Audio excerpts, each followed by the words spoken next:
Je peux vous dire que c'est un jour très spécial, peut-être un jour sans précédent. Oui, sans précédent. Enfin, la paix à Gaza. Après avoir présenté aux dirigeants des pays musulmans son plan de paix pour mettre fin à la guerre à Gaza et avoir demandé au mouvement de résistance palestinien de l'accepter, le président américain Donald Trump s'est félicité ce vendredi d'avoir conclu un accord de paix sans précédent pour le Moyen-Orient. Je vais d'abord vous faire écouter un extrait de son discours, puis je vous présenterai quelques points clés de ce plan de paix pour Gaza.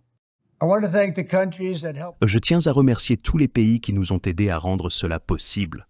Le Qatar, la Turquie, l'Arabie saoudite, l'Égypte, la Jordanie et beaucoup d'autres. Beaucoup de personnes incroyables ont travaillé très dur.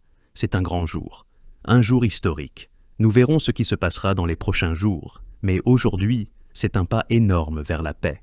Plus important encore, j'attends avec impatience le moment où les otages pourront retrouver leurs familles. Certains ne reviendront pas comme nous l'espérions, mais leurs familles ont prié, elles ont espéré, et aujourd'hui, elles voient enfin un avenir. Je peux vous dire que c'est un jour très spécial, peut-être un jour sans précédent. Oui, sans précédent. Enfin, la paix à Gaza. Merci à tous ces pays formidables. Tout le monde a été uni pour mettre fin à cette guerre et pour apporter la paix au Moyen-Orient. Nous sommes très proches d'y parvenir. Merci. Et je vous promets, chacun sera traité équitablement. En effet, le plan de paix proposé par Trump comprend 20 points, et le point numéro 12 est particulièrement marquant. Personne ne sera contraint de quitter Gaza, et ceux qui le souhaitent seront libres de le faire et de revenir. Nous encouragerons les gens à rester et leur offrirons la possibilité de construire un Gaza meilleur. Il s'agit d'un changement radical par rapport à la position affichée par Trump en février dernier, lorsqu'il avait affirmé que les États-Unis allaient prendre le contrôle de Gaza, s'approprier ce territoire et expulser sa population. Ces déclarations avaient choqué l'opinion internationale et suscité de vives critiques dans le monde entier.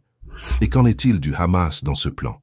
À la différence des approches précédentes, le mouvement n'aurait désormais plus aucun rôle politique ni militaire à jouer à Gaza. Toutefois, ses membres se verraient offrir une amnistie à condition de s'engager à une coexistence pacifique. Ceux qui refuseraient ou qui choisiraient de quitter Gaza pourraient bénéficier d'un passage sûr vers des pays d'accueil volontaires. Une mesure qui vise à tourner définitivement la page du conflit armé tout en évitant une confrontation directe. Voici ce que dit le plan. Gaza sera administré par un gouvernement temporaire de transition composé de technocrates palestiniens qui seront chargés de fournir les services quotidiens à la population de la bande de Gaza. Le comité sera supervisé par un nouvel organisme international créé par les États-Unis en consultation avec leurs partenaires arabes et européens. Il établira un cadre de financement pour le réaménagement de Gaza jusqu'à ce que l'autorité palestinienne ait achevé son programme de réforme. Ainsi, le Hamas a déclaré accepter plusieurs éléments du plan, tout en soulignant que certains points nécessitent de nouvelles négociations. Parmi ses principales exigences figurent des garanties fermes concernant le retrait militaire israélien, ainsi qu'une discussion claire sur le rôle d'Israël dans la perspective d'un futur État palestinien unifié. Or, c'est précisément ce dernier point qui semble le plus difficile à accepter pour Israël, qui continue de vouloir garder une influence directe sur l'enclave de Gaza. Le plan Trump mettra-t-il fin à la famine imposée par Israël? En fait, ce plan prévoit le retour de l'aide à Gaza au niveau convenu en janvier, soit environ 600 camions d'aide par jour. L'aide sera distribuée par les Nations Unies, le Croissant Rouge et d'autres organisations non liées à Israël ou au Hamas. Une autre chose importante à signaler est que le plan de Trump pour Gaza prévoit un conseil de la paix présidé par le président américain lui-même. Il a toutefois déclaré aux journalistes que ce conseil comprendrait également des dirigeants très éminents d'autres pays. La seule personne qu'il a nommée était Tony Blair, l'ancien Premier ministre britannique, mais les Palestiniens n'ont pas été consultés sur ce plan de Trump pour Gaza, ni sur l'implication de Blair dans l'avenir de leur territoire.